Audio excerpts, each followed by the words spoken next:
England তারা খেলবে, তারা ডিআর কঙ্গো তাদের অপোনেন্ট, আসলে খুব বেশি শক্তিশালী তো নয়। আপনি এখন শক্তিশালী বলবেন, কি শক্তিশালী বলবেন কাকে না? বলবো, এটাও তো ব্যাপার।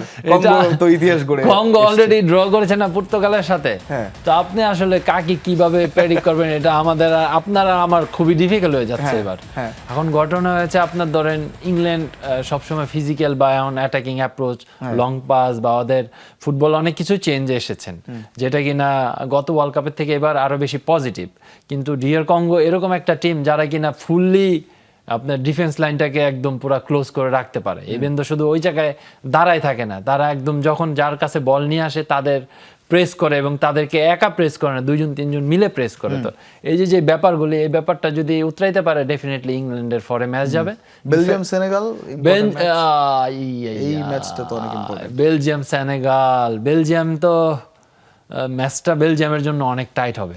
আমরা ইউরোপ দেখে হয়তো বা তাদেরকে ফেভারিট ধরতে পারি, কিন্তু সেনেগাল আসলে খুব ভালোভাবে কামব্যাক করেছে, তারা আসলে কষ্ট করেই এসেছেন এই রাউন্ডে। আমি তারপরে বেলজিয়ামকে আগে রাখবো, ইংল্যান্ড বেলজিয়াম, আর বসনিয়া ইউএসএ জিতবে।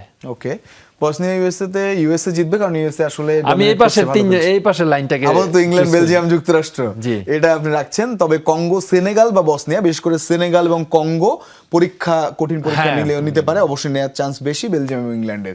সুতরাং দেখা যাক, এই একটা অঘটনের রাত তো হলো না এই রাতটা, তার আগের রাতে হয়েছিল জার্মানিরা বিদায় নিয়েছিল, নেদারল্যান্ডসের মতো দল বিদায় হয়ে গেছে যাদের আমরা এক্সপেক্ট করেছিলাম রাউন্ড অফ 16-এ। তবে এই ম্যাচগুলোতে কি হয় সেটার দিকে আমরা তাকিয়ে থাকবো।